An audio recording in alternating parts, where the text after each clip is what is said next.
Bienvenue à tous sur le podcast de Philippa.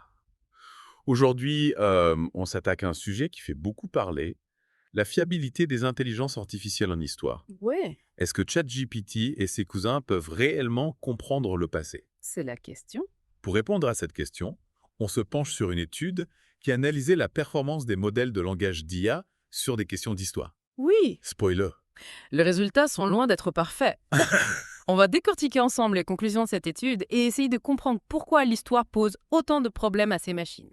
D'accord, Et surtout, on va se demander quel rôle l'IA pourrait jouer dans la recherche historique à l'avenir. bien sûr. Accrochez-vous, ça va être passionnant. J'ai hâte. N'oubliez pas de vous abonner à la chaîne YouTube pour ne rien manquer. Ce qui est intéressant, c'est qu'on a tendance à penser que l'IA est capable de tout faire. On la voit exceller dans la programmation de la traduction. Mais face à l'histoire, elle montre ses limites. Exactement. On va plonger dans les détails de l'étude et voir où se situent ces fameuses limites.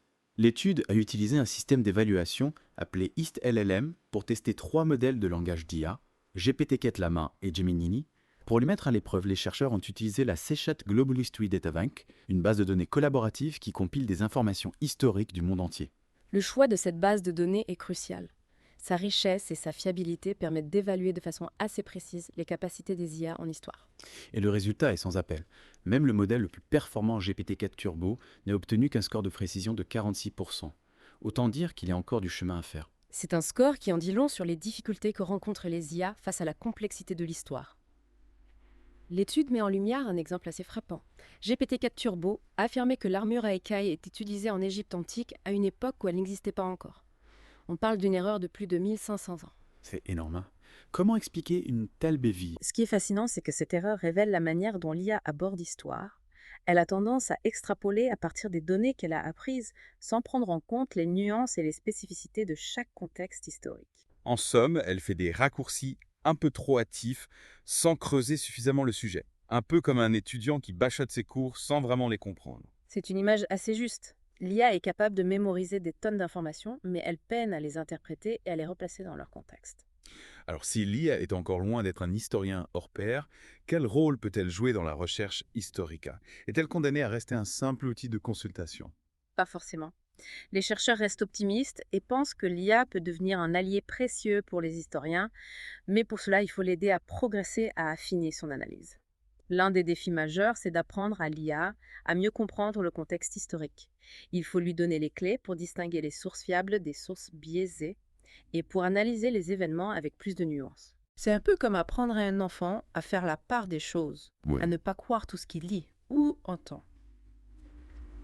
Il faut l'équiper d'un esprit critique. Exactement.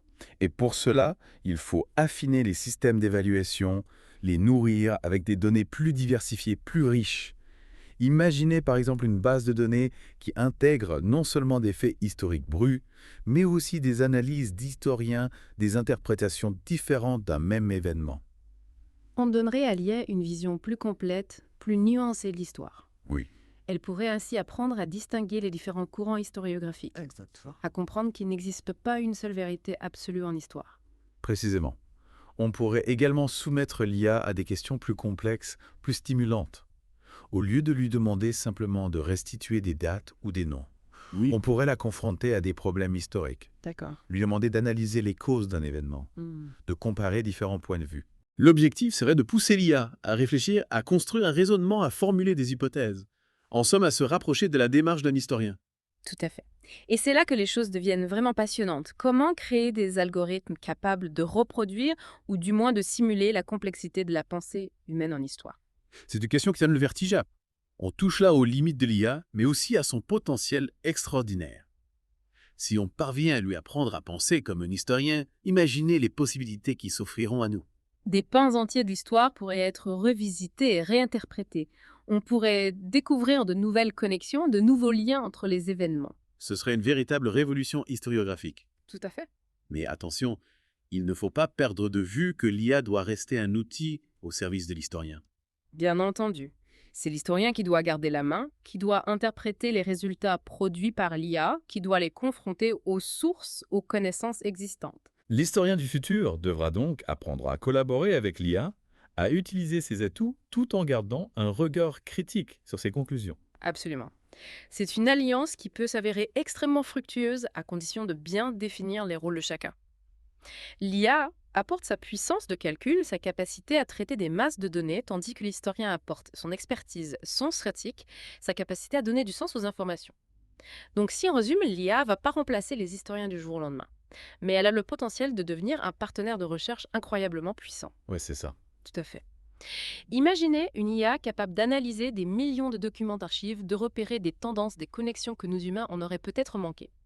Cela pourrait ouvrir des perspectives fascinantes pour la recherche historique.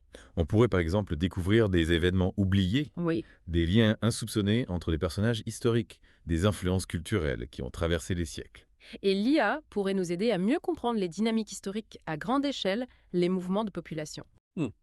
Les échanges commerciaux, l'évolution des idées et des croyances. Ce serait une véritable révolution dans notre façon de percevoir le passé. On pourrait enfin avoir une vision plus globale, plus complète de l'histoire de l'humanité. Et cette vision plus complète du passé pourrait également nous éclairer sur le présent. En comprenant mieux les erreurs du passé, les mécanismes qui ont conduit à des conflits, à des injustices, on pourrait peut-être éviter de les reproduire. L'IA pourrait donc devenir un outil précieux non seulement pour comprendre le passé, Oui, mais aussi pour construire un avenir meilleur. C'est une perspective à la fois stimulante et porteuse d'espoir. Absolument. L'histoire est une discipline essentielle pour comprendre qui nous sommes, d'où nous venons et vers où nous allons. Et l'IA a le potentiel de nous aider à explorer le passé, avec une profondeur et une précision inégalées. Merci beaucoup pour cet échange passionnant. J'espère que nos auditeurs ont apprécié cette plongée au cœur de l'intelligence artificielle et de l'histoire. Merci à vous pour l'invitation. Et à vous, chers auditeurs, n'oubliez pas de vous abonner à la chaîne YouTube, le podcast de Philippe, pour plus de discussions stimulantes sur des sujets d'actualité. À bientôt.